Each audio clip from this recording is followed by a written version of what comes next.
burdens are the first thing that take you from your comfort zone to that place where you can begin to submit to the tutelage of the Spirit that empowers you for destiny. If a man has no burden, he's dead in the Spirit. If God wants to begin to bring you to a point where you can orchestrate, activate, and engage the world to bring deliverance, the first thing he does to your spirit is that he begins to furnish burdens. There are unrest that are caused in your spirit man by the Holy Ghost to turn your attention to himself. It is only a burden that can take a prince from the palace to go to the backside of the wilderness, because there is a tutelage that awaits him if Israel will ever be free. Even the voice of God had spoken that these people will be in captivity for 400 years. But at this time, it was already 390 years and they were still in captivity. Heavens was looking around. There was no man that will rise. The only thing that heaven could do to bring intervention was to furnish burdens in the heart of a man. Else they will remain there. And if you think it's a joke, Moses went to the wilderness for 40 years. These guys were in captivity for 430 years. The voice of the Lord would have fallen to the ground. Until you begin to attend to burdens, there is no hope for a generation. Your destiny will be maligned, and you will live in your comfort zone and think you are surviving. Whereas if the vistas of eternity are open, you will discover that you have not begun to gain stature with the immortals. Burdens, they are the most important things that a man can have. Let me tell you something. If you are a spiritual man, the most important commodities you have are not the cars you drive. They are the workings of the Spirit in your soul, and one of it is burdens. A man who does not have burden is dead. He thinks everything is well. You tell him about the operation of darkness in the territory, he will say, God will help us. It's not his fault. There are no burdens. There are no burdens. You see others crying. When will God visit us? The guy is yawning. There are no burdens. He's a dead man. In the spirit, he cannot strike any chord.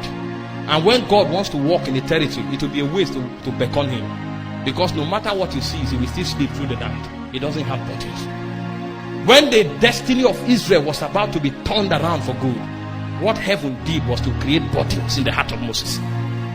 There are times in your life when nothing matters anymore. You lose your peace. You don't know what is troubling you. The movies you used to watch, when it's on, it becomes noise. Even the people that surround you, they are talking, they are gisting. You can't imagine what they are saying. You just leave them, you go and lie on the bed. You don't know what is happening. It's called burdens. When God wants to create an eternal change in a territory, he begins to release burdens of people. And most of us pray, but we pray religiously. We pray according to schedule. We pray according to fellowship times. And when burdens come from heaven, that is when we are sleeping. That is why we pray for many years, but we don't go forward. Men who attend to burdens, they become masters in the spiritual. Because if you don't travel in the direction of your burden, you cannot come to Horeb, the mountain of God, where the voice of God can be heard. The reason you see people asking questions all the time, what will God have me do, is because they don't attend to burdens.